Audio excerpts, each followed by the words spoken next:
So I'll start admitting people and everybody's joining. So Wow. there we go. We got a pretty good turnout here. Right on time. Yeah, well, I like to be prompt. I respect everybody's time. Thanks for joining, everyone. I'm gonna get started in another minute or so for people who have technical issues, because there's always technical issues. So I want to give people some space before we get into the presentation.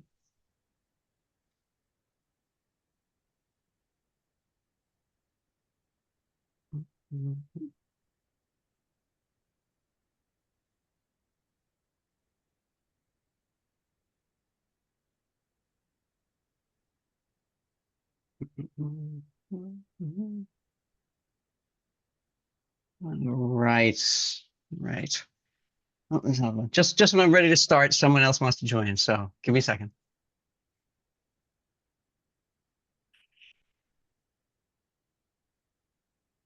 All right. All right. So I'm going to go ahead and get started. My name is Brad McKenna. I'm the technology director here at the HLAA Boston. And I'm not going to be talking very much, which is probably a good thing for everyone here. Instead, I'm just going to introduce Andrea Kaneb, and she is going to tell us about AI and hearing technology. So by way of introduction, Andrea is a passionate advocate for people with hearing loss, dedicated to helping them lead full and connected lives through better use of hearing-assisted technology. Her lifelong hearing loss, electrical engineering background, and NCHAT training have shown her that effectively managing hearing loss often involves navigating a range of complex and sometimes challenging devices, especially in noisy environments. Over the past decade, Andrea has delved into technical and human barriers to hearing clearly in difficult situations, striving to transform hearing loss from an isolating experience into one of acceptance, empowerment, and connection. She created the website Gathering Sound as a resource to support this mission. Andrea serves as the chair of the New Hampshire Advisory Committee for the Deaf and Hard of Hearing to Voc Rehab, and was appointed the New Hampshire Interpreter License Board. She gives presentations, such as this one, on hearing-assisted technologies, and she initiated the Museum of Science exhibit on hearing loss. And if you haven't seen that yet, I highly recommend it. It's a fantastic exhibit. And she treasures her involvement in the HLA Boston Book Group. And lastly, she's also on the board of the HLAA National organization. So with that, Andrea, take it. Thank you, Brad. I told you not to talk about me so I'm much. sorry. You're very kind. It's so nice to see so many people I know on here, and to see some new faces as well. Some of you even already heard this presentation. I gave this presentation back in March to the mini convention that was held in Massachusetts about AI in hearing tech. And people are back, so I guess it was okay. I hope it's a little bit different so I can keep those people interested as well. So AI is all around us, right? I'm sure you all encounter AI in your lives pretty much every day. I'm curious if anyone can raise their hand if you have newer hearing aids that have the latest AI in them that you know about. Does anybody? I'm not seeing anyone. Okay. But I'm curious if people here use AI, like, if you go on Netflix, it will recommend movies for you, right? Based on what it's learned about you over the past. And if you use Alexa or Siri, that's using AI as well. Even a mammogram now with radiology is using AI to recognize things on the film. So really AI is a it's a wonderful tool that's really exploding right now, right? And we also have some things we're worried about with AI as well. But today I am focused on AI in our hearing technology, primarily hearing aids and cochlear implants. And I probably will say hearing aids, but it pretty much applies to cochlear implants as well. So I will go ahead and share my screen. See Here we go. Is everybody seeing that? Yes. Okay.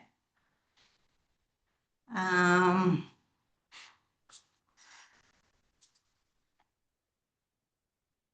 I'm actually seeing your notes, Andrea. oh, you are? Yeah, Okay, let me I'm not try sure. that again. Yeah.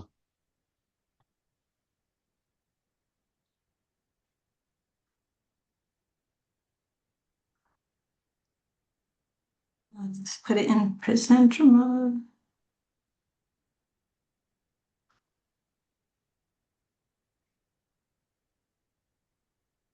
So does that, are you seeing There my we go. notes now? Nope, you're good to go. Oh, okay, perfect. Okay, and I just want to make sure everybody, I think we've been on Zoom often enough now, everybody knows how to enable their captions, hopefully, if they need them. All right, and here we'll start with a little joke about the blender just texted, we forgot to turn off the stove. So it's not too far from being true, right? Our devices can have a lot of AI in them, washing machines. I went to UNH and met with a professor about algorithms he had on hearing and noise, and he tried to get his software into the hearing aid brands, and the manufacturers had too many other things they were trying to fit in their hearing aids. So he ended up pivoting to trying to get AI into dishwashers to hear voice commands with dishwashers. And I know in Korea now they have cameras inside your refrigerator that can look around and make a shopping list for you. And you can even talk to your refrigerator and it might make a shopping list. And like AI is just amazing with our appliances even. Um, I'm going to be talking to you about something called a deep neural network, which is a kind of a complicated, geeky thing to be talking about. But I love analogies. And the last time I gave this presentation, I talked about jigsaw puzzles. But my analogy this time is going to be about a wedding that I went to in July. So about a year ago, I got an invitation to my nephew's wedding, and it said formal attire. And, I thought, okay, I better figure that out. And then, of course, 2 weeks before the wedding, I still didn't know what I was going to wear. But and yeah, I think men have it pretty easy as far as formal attire goes. That's like a suit or a tuxedo. But for women, I just wanted to make sure I fit in. So I actually used ChatGPT to help me put my outfit together. So first I said, I'm going to a wedding. Um, it's in July. And I need a dress. Show me dresses. So for example, the dresses pictured here, it showed me these. And then I would put in more information. I gave the AI more data. So I said, it's in Massachusetts. It's at 4 o'clock in the afternoon this coming Saturday. And I also told it I want short sleeves. I don't want long sleeves. I want a long, floor length dress. I gave it a lot more details about what I was looking for. And I also went on to tell it I don't like sparkly dresses. I'm kind of a low key person. I sort of gave it some data about my personality. And so from all that, I ended up getting that blue dress on the right hand side, the short sleeve one, but it was a process to get to that. But I just had to keep feeding into it data. And then I asked, oh, it might get a little chilly because the wedding's going to go into the nighttime. What should I be wearing if it gets cold? And it suggested a shawl. And I said, what colors would be good with this blue? And it said, how about silver? And it was kind of a fun process. And then I talked about how I have heel pain right now, and what kind of shoes could I wear to a formal wedding if my heel is hurting. And so it recommended brands of shoes, and I wanted to try them on. And AI helped me locate shoe stores in my area and told me the times they were open. And I went there and I ended up really enjoying the wedding. But this is an example of giving AI a lot of data, and then it keeps going around and around until you get to the solution you need. So that's kind of what I'm going to be explaining to you about what our hearing aids AI is doing for us, primarily to help us hear in noise. So we're going to talk, first we're going to talk just in general about hearing in noise, because that's the biggest problem we all have. And luckily with AI, I find audiologists and manufacturers are talking about hearing and noise more now, because AI is getting pretty good at helping us with that. I found in the past, they didn't like to talk so much about noise because hearing aids aren't that great at helping us hear in noise. They're only good up to about 6 feet away, and they were, up until just maybe 3 years ago, only helping us 4 to 6 decibels in noise, helping improve what we were trying to hear over noise, just a small amount. But now it's so much better, and they're talking about noise, hearing and noise, so I'm going to be covering that. And then I'm going to explain, of course, about what AI is doing. We'll talk about some of the challenges and the future directions, and then we'll take some questions. So I think if I asked you all, what's your hearing loss, you would be telling me, you'd be giving me one of these words, right? Mild, moderate, severe, severe, profound, profound. That's how we all define our hearing loss.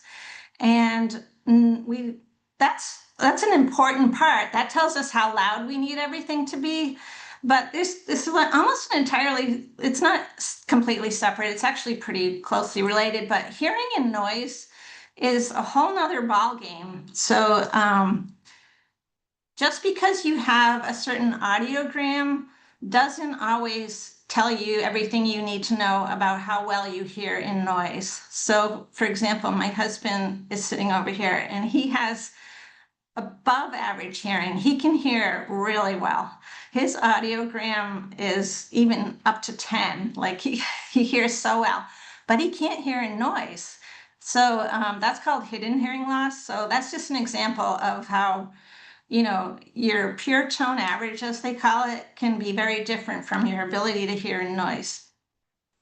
So, you know, this is all about signal to noise ratio. You've probably heard this term a lot, but as you can see from the pictures, it's how much we can get what we're trying to hear differentiated from all the noise around us. So the more we can bring what we're trying to hear to the foreground and attenuate all the other stuff, that's the goal with the signal to noise ratio. Some people, the average person has a 6 decibel need, but some people can go up to 25 decibels of a signal to noise ratio that they need. So they need what they're trying to hear to be very, very much louder, up to 25 decibels of difference. And this is kind of a geeky graph here, but I just wanted to point out to you, there is some close similarity. If along the bottom is, on the x-axis, is what we all commonly refer to as our hearing loss: mild, moderate, moderate, severe, severe, profound. So that's going across the x-axis. So for example, the leftmost purple column, those are people with mild hearing loss. The rightmost column are people, the orange one, or pink orange, those are the people with severe, profound hearing loss. And then on the y-axis is our ability to hear in noise. So if you're up at the top, noise is not really a problem for you, up where the 0 is. So you can see that purple column, most people with mild hearing loss can do pretty well in noise. And then as we go down to people who have severe, profound, you'll see that most of them in that rectangle black box there, down at 25, like noise is very difficult for them. So the thing I want to point out is all the other little dots that you see that aren't really in the majority, but they're still there, right? So some people with mild hearing loss can't hear, like my husband. He's one of those outlier purple dots down at the bottom. He can't hear in noise. And on the other hand, some people with severe and profound hearing loss actually can hear a little bit in noise better than some other people. So I really want to stress this because we're all trying to find the perfect solution. I've seen it a lot on Hearing Tracker. People are asking, what's the best brand for me? How do you like this brand of hearing aid? How are you doing in noise? And we need to remember that we're all so different in our ability to hear in noise. So just because something works for one person doesn't necessarily mean it's going to work for another person. And one of the most important points I want to make here on this graph is even with AI now and the latest technology that I'm going to be talking about, our ability, our signal to noise is only at 13, which is that green box I put there. So if you look, who's in the green, who can hear in noise using AI? It's mostly the people with mild and moderate hearing loss, and most of the people with moderate to profound, they're still not going to be able to hear in noise as well as they need to if they just use AI. And I'm a huge fan of wireless things like remote microphones, assistive listening systems at the movies, streaming from your phone, which you probably all do. All those other wireless things, you probably still need those if you have significant hearing loss, because even with AI, you're not getting all the help you need. So Hearing Tracker does a survey. They asked 15,000 people, what are the most important things to you? And the number one thing, 90% of people said hearing in noise is really important for me, for my hearing aids to help me with that. And then interestingly, if you look down near the bottom of their priorities of these 15,000 people, you'll see all those wireless things that I just mentioned, like remote microphones, hearing loops, streaming. Only 30 to 40% of people think those things are important. So I think a lot of us with hearing technology are looking for our hearing aid or our cochlear implant to just be the one thing we use and to just solve all our problems. So we need to keep educating people on that and getting them. I think with Auracast, more people are going to be experiencing wireless and the benefit that it brings. So one term you may have heard with artificial intelligence is machine learning. So artificial intelligence is kind of the umbrella term, and under that, there are different parts of it. So one of those parts is machine learning, which is where you basically are training AI, you're giving it lots and lots of data and teaching it how to recognize patterns and how to identify things. And then it tries to see, have I got this figured out now?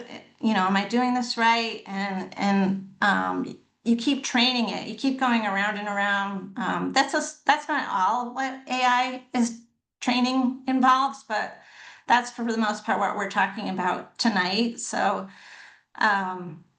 for example, you see here 5 pictures of cats and 5 pictures of dogs. So you would want to train, if you were trying to do some kind of animal AI thing, what does a cat look like? And as you can see, cats they all look so different from each other. Some have short hair, some have long hair, some have yellow eyes, some have blue eyes, brown eyes, stripes, solids, there's so much variability. But if you look at the cats, you can tell there are enough, you could pick out characteristics like the shape of their ears, their whiskers, like you could find characteristics and be able to identify cats. And then the same thing goes for dogs. If you look at the 5 dogs here, you can see how different they all look from each other. And yet you're able to look at all those 5 pictures and know those are dogs because you have enough common traits that you're recognizing to notice those are dogs. So if we asked AI, if we gave AI a new picture, like a picture of this Dalmatian, and we hadn't trained it on this particular dog, AI is pretty good at being able to generalize. If your AI is good, it will be able to say, oh, I know that's a dog, because I've seen other dogs and they don't look exactly like this, but they look enough like this. They have enough of the same traits. I can tell that's a dog. And you would say, yes, AI, you're correct. Your generalization is right. Keep going. But there's also sometimes AI makes mistakes. And so, for example, if you showed AI a picture of a bear and you said, is this a cat or a dog? AI might look at, well, it's got those cute little short ears that stick up, and it has a black snout and it has fur. So I think that's a cat. So the problem is, obviously, we haven't trained the AI on bears. And even at that, you can see how complex it starts to get if you think about all the different animals in the world, right? So we can train AI up to a point with machine learning, but we need to go even deeper. The more accurate we want our AI to get, the more details we're going to have to give it. So, for example, with our hearing aids and our CIs, we are now, the manufacturers are training those devices on millions of different sounds. So there's almost nothing as complex as characterizing sound. It's really hard to characterize sound. I mean, cats and dogs are easy compared to what sound looks like to AI. So Oticon has trained their hearing aids on 12 million different data samples. So like in this picture, you're training your AI, a woman's voice, a man's voice, a clock, a bird, a dog barking, a baby, maybe it's a newborn baby or a 3-year-old child crying. It's a siren, an elephant, a vacuum cleaner, airplanes, musical instruments, the fan, the vacuum cleaner, a loudspeaker, a bell, drums, kettle drums, and all snare drums. Like there are just so many sounds we encounter in our lives every day. It's just mind-boggling how many different sounds AI in hearing devices need to be trained on. Phonak has trained theirs on 22 million different sounds. Starkey is optimizing sound over 80 million times an hour. So it's doing a ton of work, 80 million times an hour, trying to identify sounds in our devices. Resound has 13.5 million spoken sentences that it has trained on. So there's just a lot of data around sound that manufacturers are now training AI on, so it can help recognize what the sounds are. And the reason we're training that is because we want to be able to hear a noise. So we want AI to help us hear the people sitting across from us at the restaurant. Who are we trying to hear right now? And what are all the sounds that are also going into our ears or devices that we don't want to hear? So AI is trying to figure out what's important and what is not, and then how much louder do I need this to be, and what things can I make quiet. And so, like for an example, a siren, you don't necessarily want that blasting if you're trying to hear someone you're walking with, but you also want to be able to hear a siren, right? So there are so many decisions around how much do I want to suppress the noisy things? Are they important to keep? And a lot of it has to do with the environment that you're in as well. So all these different sounds that I mentioned have what's called a sound scene, which is basically if you tried to visualize the sounds, if you had a spectrograph, I think that's right, Beth could correct me. Some sounds have a pattern to them. If you look at the siren on the police car, you can see that wave, that's up and down, like woo, woo, woo, right? It goes from a low sound to a high sound repeatedly. So there's a pretty easy pattern there. So if I had to spot, if someone showed me a picture and said, what do you think that is a picture of a sound for, you could say, that's a siren. I recognize that pattern. That's a pretty easy pattern to spot. But speech, which is the thing we care about the most, is actually a really diffuse pattern. Like our words, our consonants, the vowels, the frequencies, they're just all over the place. There's so many variables with speech patterns. So especially if you had two people you were listening to, or you're trying to hear one person and the person next to you is talking to somebody else, it can be really, really hard for AI to figure out what speech you want to hear. So it hasn't been completely solved yet. That is probably the biggest challenge in noise. And then the dog barking, he might bark for a second and then he goes quiet and then he's growling a little, then he's barking again. You can kind of see the pattern of the dog's bark there. And, you could tell that's a different pattern than the speech pattern, the middle picture. So my point is just that sounds do have recognizable patterns.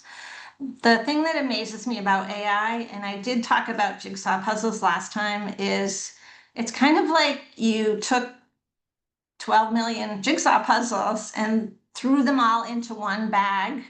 So all the pieces were mixed together. And then you said, okay, AI, you have 15 milliseconds to sort those all out and tell me what all those jigsaw puzzles are.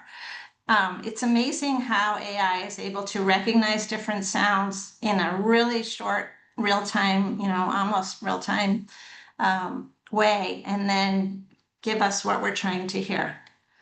So the way, I talked about the bear a few minutes ago, and so how could we train AI to recognize a bear is not the same as a cat? Well, we need to give it more details. We need to, maybe we talk about how long the fur is on the animal, how long the claws are, how big the animal is, what is the setting? Maybe the bear has pine trees behind it. So we could say, that's probably a wild animal. That's not a domestic cat. And so, like I said, with my dress for the wedding, you can get into different levels of information. So this is called deep learning, or it's often called a deep neural network. So on the left, you start with your input. Those are all the sounds together, the siren, the people talking, the dog. If you're that last picture, whatever all the sounds are around you are coming into AI. And then it's starting at one level. Is this person in noise? It's trying to figure out the scene, the environment that you're in. And then it will try, it'll go down to it. Once it figures that out, it splits the speech from the other noises. Then it will ask, well, what kind of, who are they trying to listen to? Is the person 50 feet away, or is the person just 3 feet across the table from them? And it will look at that data. And then, well, where is this person? Are they at a party? Are they at a lecture? And it will use that level of information. And it's identifying patterns. It's checking energy levels. It's checking what direction the sounds are coming from. And now they're putting different sensors in hearing devices, so it can detect if you're walking down the street, is there wind blowing? And Oticon now has motion sensors. Are you turning your head left and right repeatedly, which you're probably talking to more than one person then if you're doing that.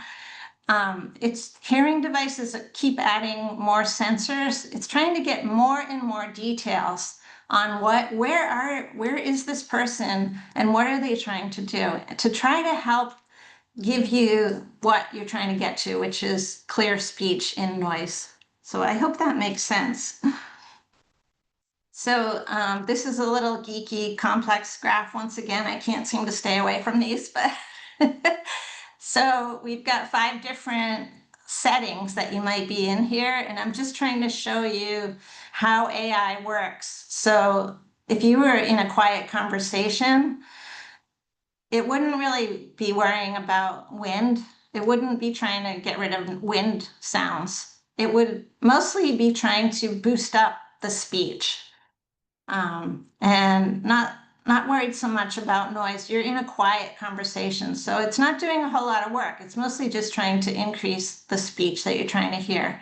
And then the next one is a noisy cafe. And if you look at that one, it might use more of the beamforming and the directional microphones. That might become a priority. If it knows you're trying to listen to someone right in front of you, it'll boost up that ability.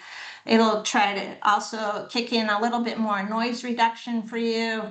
It still doesn't care about noise because it doesn't think you're in noise right now. So, and then the third one, right in the middle there, if you're out walking, that's the one where wind could be an issue. And you might have someone walking next to you, so it would want to make sure you're still able to hear the person walking alongside you. And then and this gets into what you tell your audiologist, like maybe you want to hear noises behind you. If you're on a busy street, you want to hear cars coming behind you or people on bicycles. Or maybe you can't hear the person next to you with too much noise behind you and you want to try to reduce that. These are all different settings, personalized depending on your lifestyle. So the one on the very right is live music. And when we're in live music, AI is trying not to process too much of that sound, because in those settings, you want to hear the music. Like, you don't want your technology trying to get rid of things for you. So, your hearing devices are constantly checking, where are they? What do they need right now? Okay, I'm going to do this and that to try to help them hear what they're trying to hear. So with our different brands of manufacturers, it's a little bit like the Great British Bake Off Challenge, if you're aware of that show. So you give everybody the same ingredients, and maybe they're all trying to make a dessert, but they all have very different ways of going about it. And that's what you find with hearing aid manufacturers as well. So, and also I should caution you, if you hear that a device has AI in it, that doesn't mean it's doing everything as another device that has AI in it. You can use AI to do a few things, or you can use AI to do a ton of things. So you really need to understand and ask your audiologist, like, what exactly is the AI in this device doing? So it kind of splits out into 3 different approaches here. So Oticon and Phonak, they want it to be as automatic as it can be. They don't want you to have to think about your AI. They want their hearing aids to figure out where you are and what you need without asking you anything. So you're not going to be very involved in that when the AI kicks in those settings. Like those, they're going to say, oh, she's in a noisy restaurant now, I'm going to do this. And you're not really having to do anything. The middle 2, Resound and Starkey. Resound has this idea that you want your hearing aids to be like an e-bike, which is a bicycle where you can turn it into an electric bike. And, if you come to a steep hill, you could turn the motor on and it would help you get up the hill easier. And then if you're on a flat surface, you might want to shut that off and just ride it like a regular bicycle. And Resound says that's their approach to AI in their hearing aids. They think we're better able than AI is to figure out when we want all that noise reduction. So there's a moderate level of user involvement. We have to turn on the deep neural network when we want it to be used. And Starkey is a similar way there. And then WideX is commonly known for music, and they actually don't even have a deep neural network in their hearing devices right now, because they really care a lot about natural sound. So they try not to slice and dice up sound quite as much as the other companies do. So they don't even have that. They do have machine learning. And it's not to say that they don't have things that help in noise. They have beamforming and noise reduction algorithms. And, like I said, there is a lot of machine learning. They've trained things about fans maybe and different noises that we want to get rid of, but it's not to the same level as the other companies that have deep neural networks. And Signia is also not a whole lot of deep neural network activity.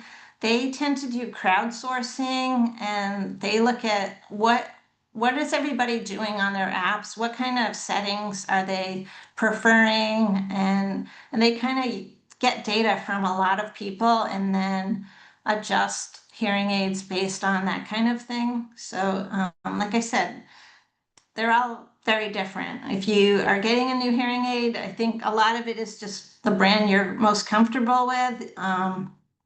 But you should be aware that AI could do a lot or not so much. So what are some of the challenges? So I asked AI, make a picture of a person wearing hearing aids with AI all around them. And if you look at this girl's ears, this is what AI thinks hearing aids look like. I mean, it's one of many different pictures. It's kind of ridiculous how bad AI is at hearing aids right now. Like, if you try to create a picture with AI of hearing aids, it's almost always these giant clunky things that are like hanging all over the place. And this one was especially bizarre to me, but that's the picture that AI created. So you can see that it's only as good as the data that we give it in the first place. If you haven't trained it on something, it's not going to be able to help you. And, if you think about the AI we might use, how much is it going to be different for someone who lives in India or Africa? Different environments, different sounds, different accents, right? So there's just so much that goes into the data, and it takes a lot of power to process all that data. So that one of the big challenges is battery life. We want our hearing aids to last us all day long, and doing all this computation 80 million times an hour, like that takes a lot of power. So they manufacturers have had to figure that out. And also everybody wants the hearing aids. Well, almost everyone wants the hearing aids very small. So trying to fit all that technology into a small space is another constraint. That's one of the biggest challenges. Another one is we all have very diverse needs. So if I'm a customer, if I'm dining out with my husband in a restaurant, I obviously just want to hear him, and I don't want to hear anybody else around me or the other noise. But if I'm the waiter in that restaurant, I have completely different needs. I want to hear a lot of different people, and my AI needs are very different because I'm doing a different job in that environment. If I go to a park and I'm a bird watcher, I want to be able to hear birds. If I go to a park and I want to meditate, I don't necessarily want to hear birds, right? So you can see how challenging it is to figure out how AI is going to decide what it's going to help us hear more of and what it's going to try to reduce in our hearing. So very diverse needs. Sound quality. If you use too much AI on sound, it can sound very artificial and people don't like it. That's why in that graph I showed you with speech, enhancing speech, like it was never enhanced as much as possible. It was always a little bit in the mid-range, because if you enhance the speech too much, it starts to sound unnatural and people just don't like it that way.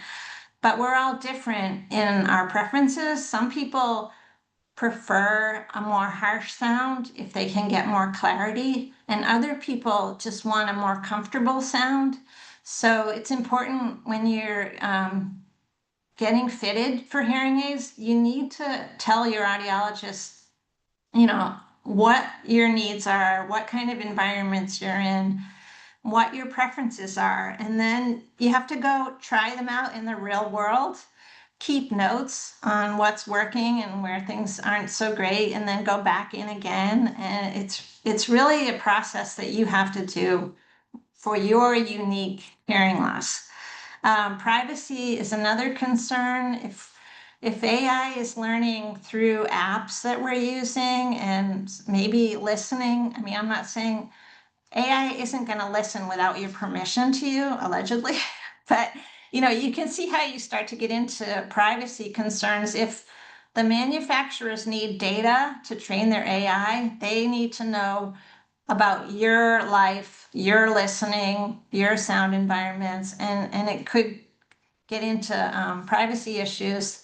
They do have privacy statements, and you do have to consent to things like that. It's something to be aware of.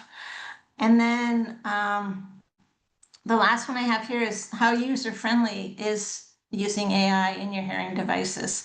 If it's too hard to turn it on, or if it's if it's making things sound bad to you, you might get turned off by it right away and then not want to use it again. So it's important that it gets trained well and it works right out of the gate.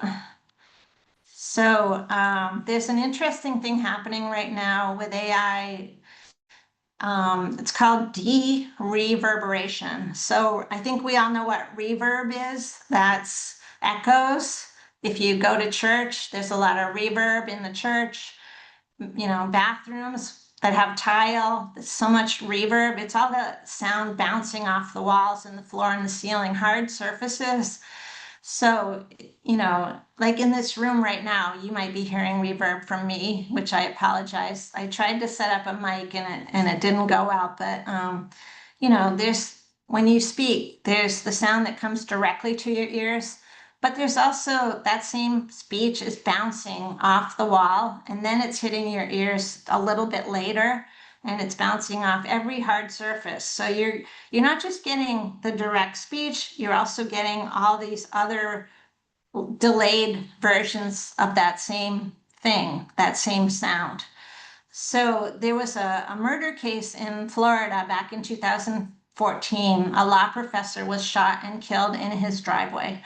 And it turned out to be a murder for hire plot where a hitman was hired to kill this man. And so the FBI managed to set up a secret recording in a very noisy restaurant. So there were people they suspected that were involved with this murder, and they were talking in this noisy place. So the recording that was gathered, it wasn't helpful. There was just too much noise in it. So they hired a forensic acoustic engineer, and he started thinking about the de-reverberation. So what he did through the use of math, which I can't even begin to understand really, is he learned, okay, this is the original speech, and then, oh, that's the same speech that bounced off the wall. I'm going to get rid of that. Oh, here it comes again. That one's from the ceiling, but I know it's the same as that original sentence. And he figured out how to get rid of all the extra versions of speech that we encounter. So he basically got rid of the reverb and was able to take that audio from that noisy restaurant and clean it up enough to just get the direct conversation. So one line that became clear was, if they had any evidence, we'd already be at the airport. And that came through once the sound was cleaned up using AI. And the 3 people were convicted of that murder as a result of that technology. So that has not made its way into hearing aids yet, but it's in the pipeline. So, things keep improving over time. We haven't hit the plateau yet with AI. It's still going to keep getting better and better. So it's hard to predict the future, but there are some things that people are thinking about and looking at right now. One is called, brain-inspired interfaces. So the thinking is that maybe your hearing devices, there's a lot of health tracking right now with devices. You can have your blood pressure and your pulse and how well you're sleeping. We all know about Fitbits. There's a lot of technology now that can tell us things about our bodies. So the idea here is maybe hearing devices could be they could have like an EEG in them and understand what you want to hear. Like, how is your brain trying to hear right now? And then inform AI based on that, which is kind of mind-boggling to me. Another idea is emotion detection. So eventually AI could pick up on how loudly or how softly you're saying something, or, based on the frequencies about it, like what kind of an emotion are you feeling as you're saying that, or whoever you're trying to hear is saying that. And it could help give us some emotional context around speech. The third one, and I'm so curious if Carrie could tell us later how her captioning classes are going, but the integration of smart glasses and captions with our hearing devices, all using AI, putting all that package together for us, holds a lot of promise to give us even greater accessibility. Advanced voice ID, my dad had severe hearing loss, and for some reason he could always hear my mother way better than he could hear anybody else. And I was convinced his brain had just trained itself on her voice. And so that's kind of what we're talking about here is AI. It doesn't seem like it would be that hard to do. It could figure out different people's voices that people in your life every day that you talk to. It could start to recognize, oh, that's her spouse, so I'm going to attenuate that person, things like that. And then the last one is an interesting idea, is because AI uses so much power, maybe the motion of our bodies as we're walking or moving around is kind of like a hybrid car, like my Prius, right? When I use the brakes, it generates power.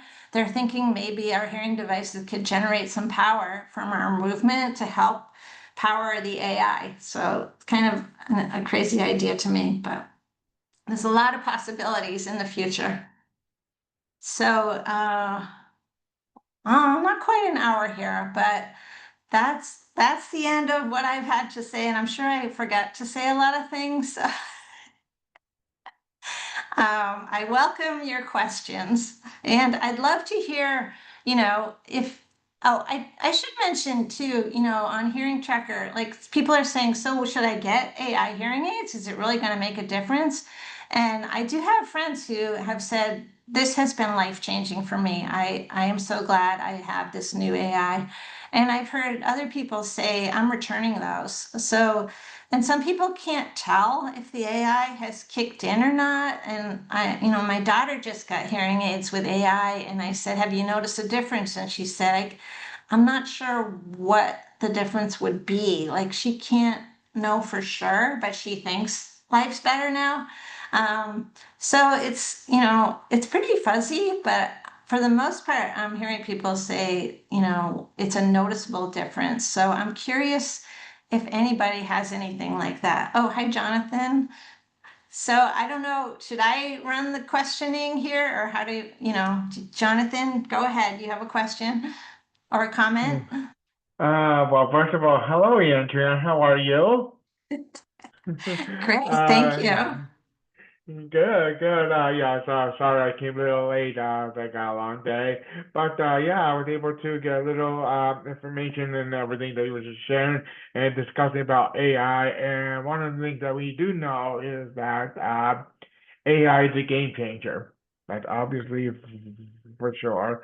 I use Copilot to ask questions or among other things, so I love using that. Now, one of the things that you brought up was how can you tell if this is being on AI? Well, I think that most of people here, because we're born with a hearing loss, we are so good at reading lips. So we can tell that that's not what they're saying.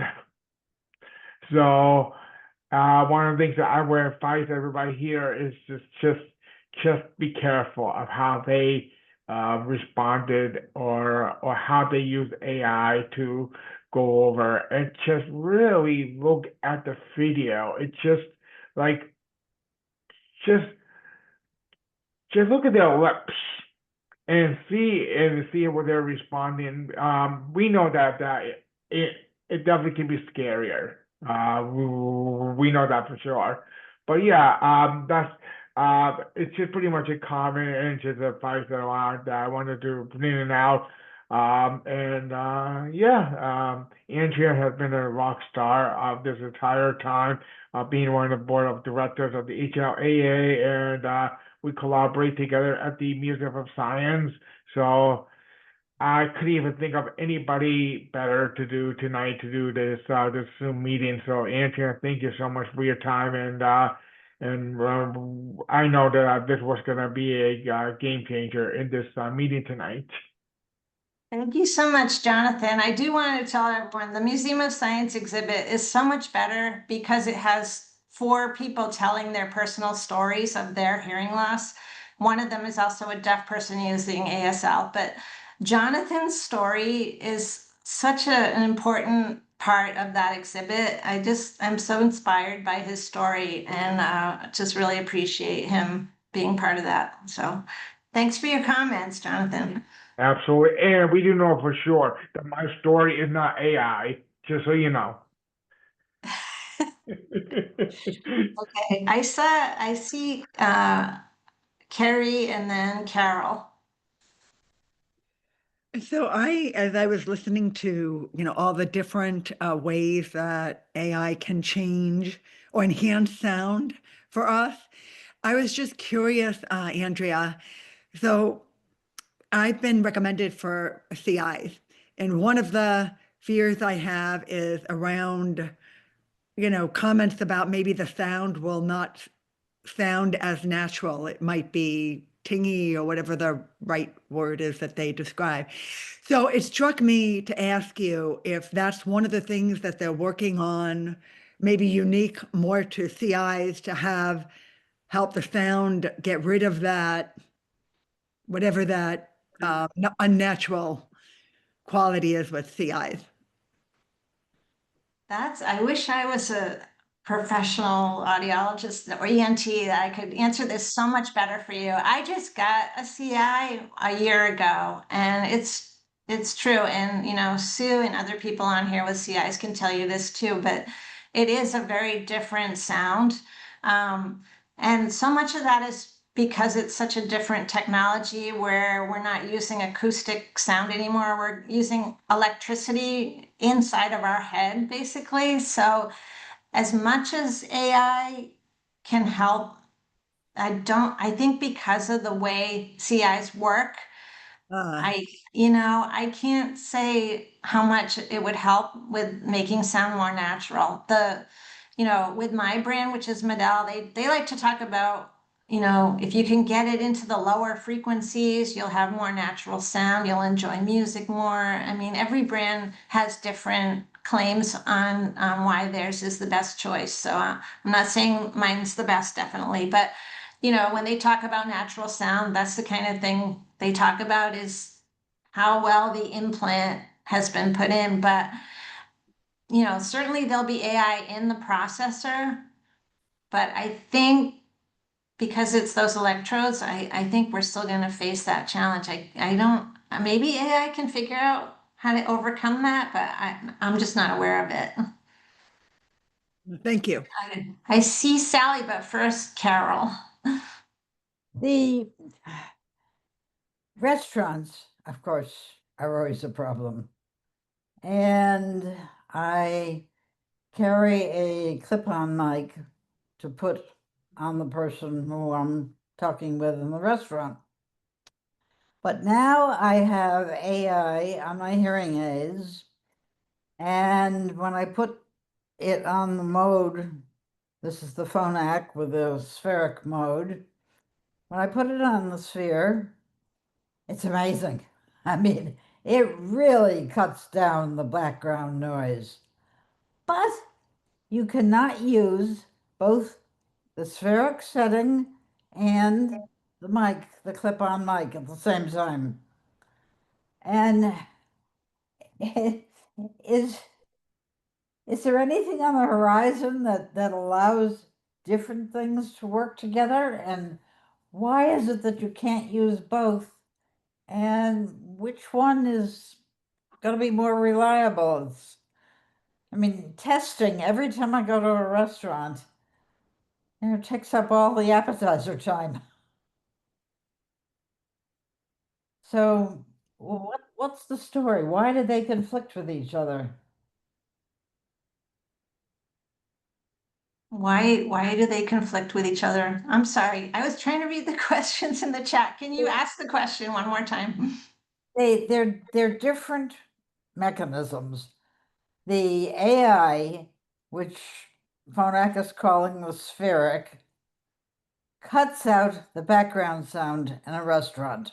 Right. But in a restaurant, I like to put the clip-on mic on the person I'm talking with. Um, And you can't do both.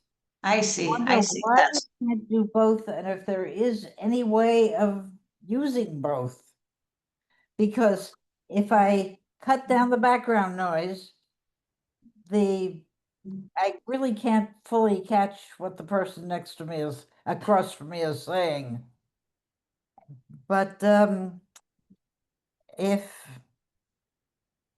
if I use the clip-on mic, then the background noise is making it difficult to understand the person. Yeah, I'm surprised that you can't do both at the same time because the clip-on mic is, it's just gathering audio that should then be passed on to the AI. So I would think it would give you the best of both worlds. I'm not familiar with this issue. It's possible that it could be done if you went into your app or there might be a way that we're just not aware of, but Well, when you go into the app, you get a list of things you can set it for. You can set it for the background sound, or you can set it for the clip-on mic. I see. Okay. For both things. And the audiologist says that they're two different things and they can't be, the audiologist says that you cannot use both together. Okay. And that's what I don't understand is you say they're different mechanisms. Why can't you use them both together? Is that the way Phonak has designed it? Or is there something about the AI that fights with the mechanism of the background of the clip-on mic? They're just not compatible yet. Hopefully sometime in the future they will work together.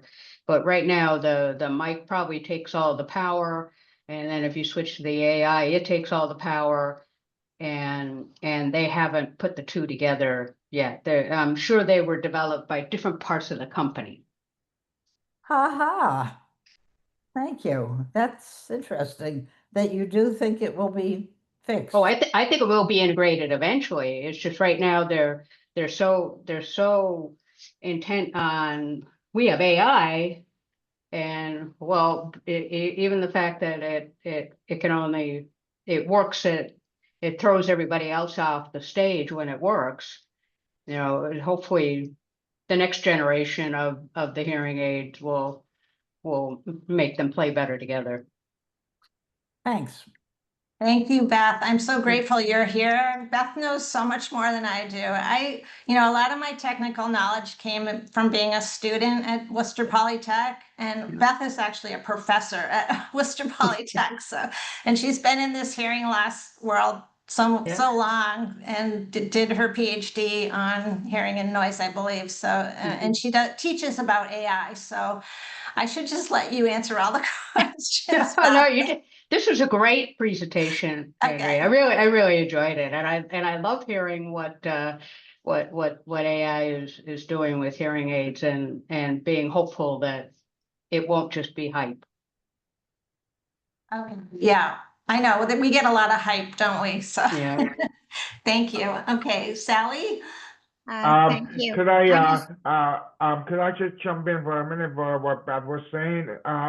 Beth, I do know for, because Nini and I work together as a SAC member for the Massachusetts Commission for Deaf and Hard of Hearing. And one of the things that I do know was being in process and being talked, and that's been going across US, is that for AI and hearing aids, it's just something that we have to be careful when it comes to approving a bill for AI hearing aids. So but yeah, this is so yeah, I definitely know where you're coming from, and that's something that for our job to make sure that it's pretty accurate and it's not fooling anyone. So that's what we're trying to work on right now. Well, I just had a second to look in the chat. I'm impressed with Alan's image he found of hearing aids through AI. Those look actually pretty realistic. So I'm impressed. And someone asked in the chat about what kind of tests, are there any tests they should be asking for at the audiologist? So this is all about hearing and noise. So you should ask for a speech in noise test. And Oticon has actually just recently included that in their fitting software is speech and noise testing. So, okay, Sally, you've been very patient. Thank you. I just wanted to respond to Carrie's concern about how your voice sounds to you. I have 2 cochlear implants. First one I had in 2006, and then 12 years later, 2018. I recognize my voice as my voice now and have for a long time. It did not take much at all to make that adjustment in my brain that this is how I sound. So it doesn't affect me at all. And it happened very quickly for me. When I first was implanted, it sounded like Mickey Mouse when I was first activated. And I thought, oh my, I hope this isn't going to stay. And literally within a half an hour, I was losing that Mickey Mouse sound. And of course, it took longer than a half an hour to become adjusted to my new sound, but not very long. And I think that if you're concerned about that and considering a CI, that would be something you shouldn't put a lot of worry about because your brain adjusts to it pretty well quickly. And it did in my case. Thank you. That's a great point. I agree. My hearing, it sounds a lot more natural now. Okay, Lois. Hey, Andrea, you know how I struggle to understand technology.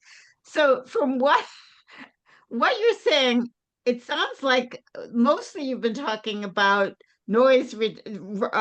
sound to noise ratio. What about clarity? Does AI have any role to play when, it's not an issue of how loud something is, but yeah, how clearly I can hear the sounds?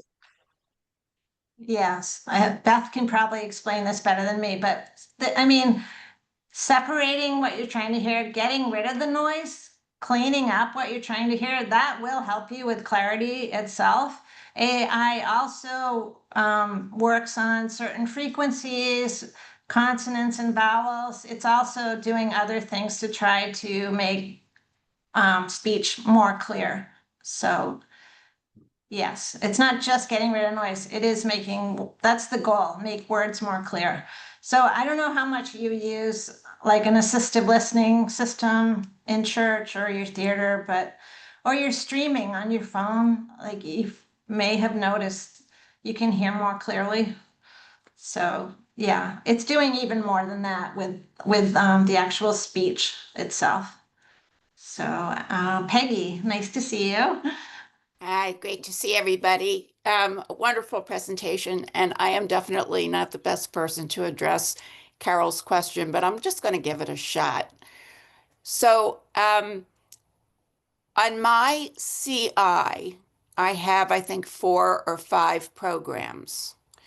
I can't use 2 of them at the same time. So, for instance, if I go to church and use the loop, then I have my telecoil on. And then during the time when you're supposed to like go to people and say hi and how are you, I am always not able to do that because by the time I switch my program to hearing through through my microphones, it's over. So I think just from the user perspective, for now, what it seems like is that you can only use one program at a time. So my guess is that's pretty much what's happening with AI versus AI and the mic. Beth, you probably could like flesh this out a whole lot more. Well, The other, you've got it exactly right. And okay, when streaming first was introduced to hearing aids, you couldn't it shut off all your microphones. And now yeah, you have the option to right, put the two right, together. They just right, had to integrate right, the two programs. right, right. And I am so grateful that I can hear the sermon, and if I'm fast enough, connect with people during the service that like it's like a small issue. The second thing I wanted to say to Kerry is that there are 3 cochlear implant companies, as you probably know. The one that I use, and probably the other 2 as well, have hearing aids that pair with the cochlear implant. So the benefit of bimodal, this is bimodal hearing, is that I'm getting both electrical sound and acoustic sound, and it's really a beautiful marriage. And streaming music is like magnificent. It's just like better than it was ever when I was a fully hearing person. So don't worry about it. You'll be fine, and you do a lot of auditory training, and it'll be great. You're welcome. I have to get off early. I'm sorry. It's a wonderful program, but I have another meeting at 7. So thank you, Andrea, all your Thank hard you. work. Thank you.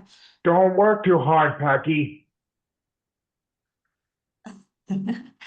So I think Brad or Kerry wanted to talk about today's hearing and other things. So I'm actually going to hand it over to Nini at this point. She's the expert, so we'll let the expert talk. So Nini, could you give us a lowdown of what happened today, if you can?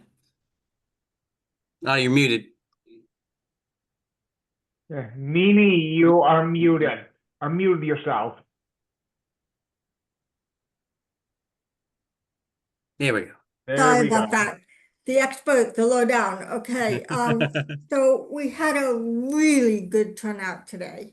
We had 19 people who testified, Oh, that's or 19 awesome. people who were signed up to testify. There was actually Peggy Elston, they couldn't get through to her. There were some tech issues. But after the hearing, Paul Gambina and I talked with the House Chair of the committee, and his name is, I'm sorry. Oh, shoot, I didn't write his name down. Anyway, so he apparently was college roommates with the chair of the Healthcare and Financing Committee, which is where the bill is going next. And that representative name is John Lawn, and he is the rep for Watertown. So if you live in Watertown or you know anyone in Watertown, that's great. You know, they should reach out to him. But the chair of the committee, the House chair of the committee today was saying that they were college roommates, and that we should mention his name. I can look it up and I'll send it out to you guys. But anyways, he said that we should ask Representative Gobbley to set up a meeting with John Long and as the next step, and talk about his bill with a couple of us who've been, you know, sort of key involved. He said that don't overwhelm him with phone calls. You know, he'll get it with just a couple of us talking to him, with Rep. Goverly. So I'm gonna contact Rep. Sean Goverly on Monday and get the ball rolling on this. So that we can get a meeting scheduled. He also said, the rep that we talked to today, also said that it looks like the committee is going to report favorably on the bill. So we succeeded. He said the next hurdle is getting it past the finance committee. And he said the problem with that has historically been that, you know, there's no cap on what, on how much insurance could/should pay. I mean, we all know what the real answer is, which is all of it, all the time. But we have to be realistic, and maybe monitor it over time, set a number. Which sort of leads me to something that I've been thinking about. My colleague, who is working on a bill related to repair of wheelchairs, hosts a weekly discussion about that issue and the bills related to that. So I was wondering if either I should take up a separate sort of forum about that, or if we could use part of these meetings. I mean, obviously, I don't want to take away from, presentations and whatever, but create a space so that we can have some regular discussions and communication about what we want to do. And obviously, the next step is going to be to come up with a well-researched number that we can present to the finance committee as a quote unquote cap for how much insurance should pay for hearing aids and present it to them. So, because it would be, in my opinion, and obviously I want to know what you think also, is that it should come from us and not forced on us, if that makes sense. Well, yeah, so you want to avoid the case where the insurance company says every single person that I insure is going to need a hearing aid, and that number times the most expensive hearing aid is a huge number, and it will bankrupt my company. And I think HOA in the national office has some data on how having a hearing aid benefits health. So I think you'd be much better off trying to articulate a return on investment, that paying for these hearing aids will mean you don't have to pay for these other costs. Yes, we did talk about that a lot in the hearing today. And we talked about how, paying for hearing aids means you don't have to pay, the state is not going to have to pay for people to be on disability. And, it also means that your other diseases and like mental health issues and dementia and things like that can be avoided by, people having hearing aids. But what I'm talking about is we're going to have to come up with a number to present them, rather than what you said about this, like the most expensive hearing aid, and not necessarily that, but just a reasonable number that we can research and present them pretty soon, unfortunately. So today, Kelly was going to say something.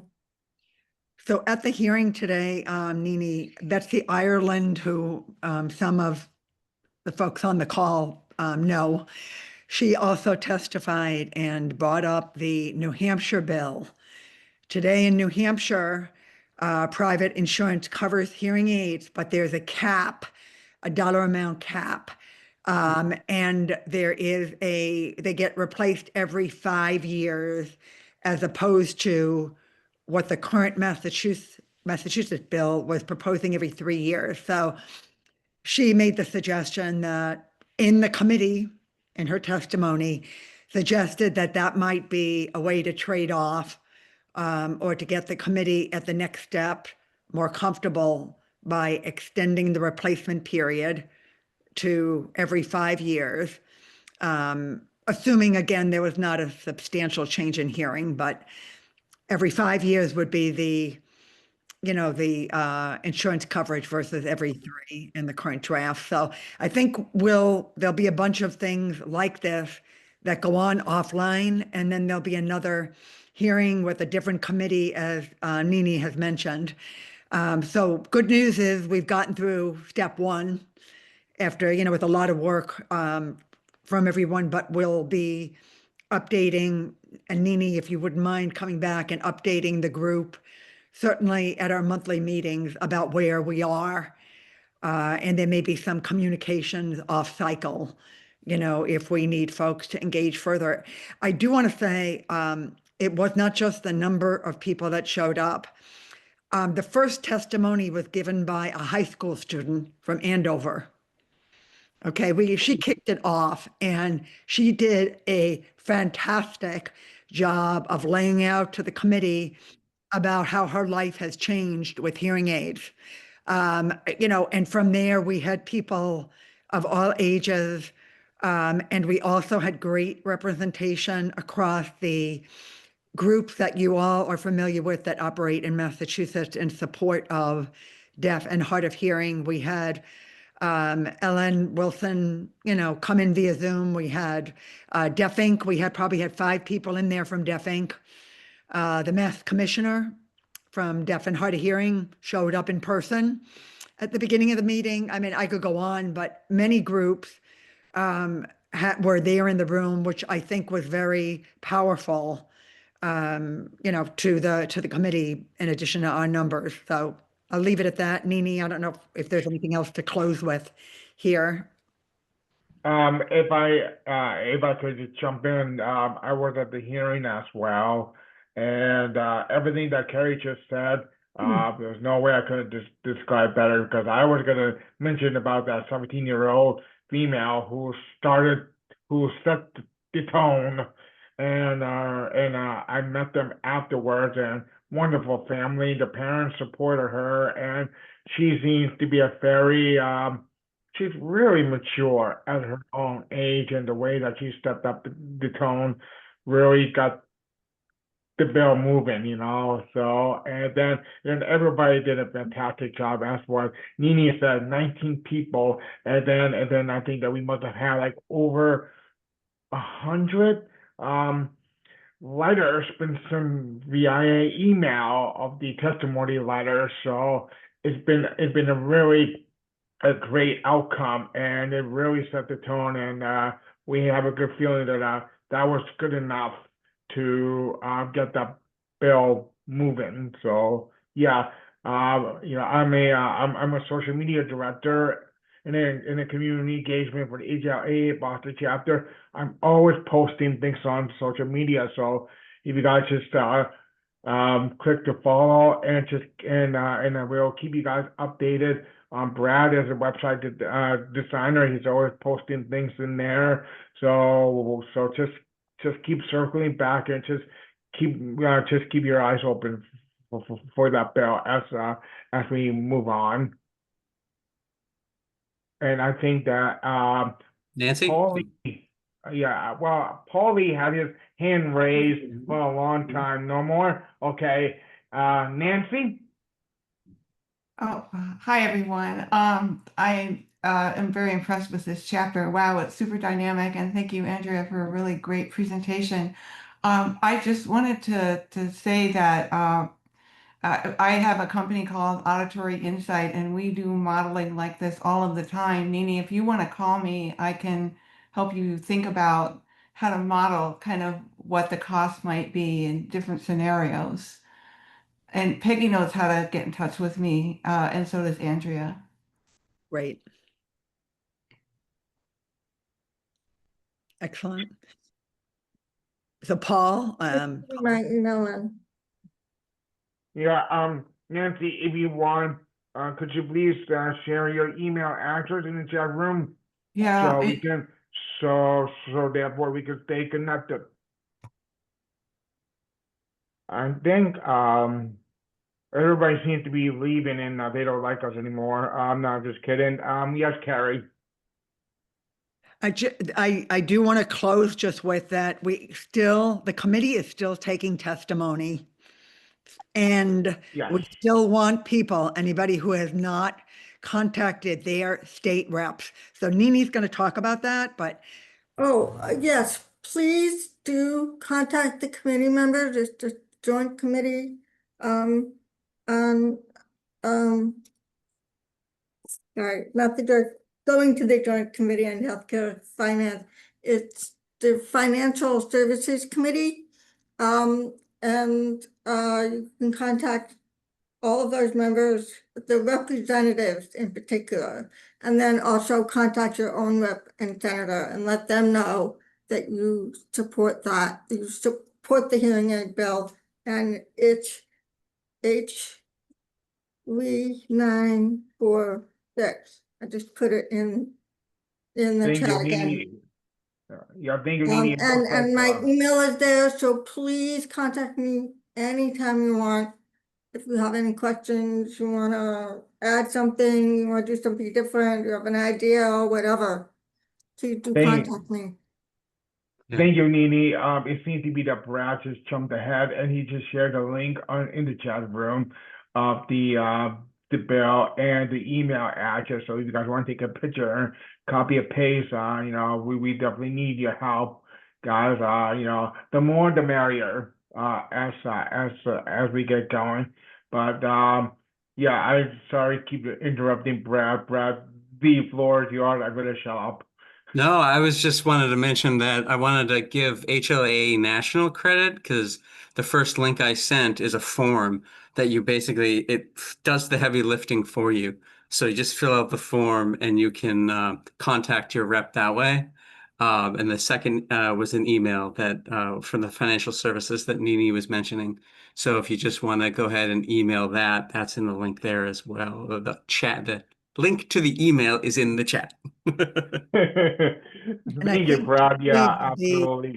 we'll definitely have something in the newsletter that Julie's coordinating currently. So for folks, you can see that come the first of the month, that'll come out that channel as well. Absolutely. I think that we're just about to close up a little bit, but I just want to give a little something. October 5th, Walk for Urine. It's going to be a fantastic day. I am happy to announce that we got the Boston Bruins national anthem singer Todd Ugly that is coming. Okay, I did not say ugly according to what the caption says. I'm gonna tell him. I'm gonna tell him you called him ugly. And then we got. I'm hoping to get 3, but we got 2 of the mascots. The New England Patriots and their 2 New England cheerleaders are coming. We got the Wally the Monster Red Sox that's coming. We got a lot of fantastic activities, face painting, coloring, balloons and such like that. And then we're getting pizza and water, snacks after the Walk for Hearing. It's going to be a fantastic day. I'm going to be posting more on the social media as much as information I can. But I really hope that you guys come to the Walk for Hearing. Again, it's on October 5th. All the information is going to be in our newsletter, social media, website, and please do not tell them I said ugly. Do not tell them I said that. Right, I think that's everything. Yeah, thank you, Andrea. Again, I love that. I saw this is the second time I've seen the presentation, and I liked it both times. So keep doing what you're doing. Yeah. Andrea, thank you so much for your time and everything that you did tonight. I know that I did everything I could to get here on time, but I know that Julie and Brad will be in. You were definitely in a good hands with Brad or Julie. So, but yeah, everybody, just enjoy tonight, and if you have any questions, you know where to reach out. Andrea, thank you so much for your time and your wonderful presentation. Yeah, thank you so much for inviting me to speak. I really enjoyed being with all of you and talking about this, so I appreciate the opportunity. Absolutely. Good night, everyone. Take care. Bye. Bye.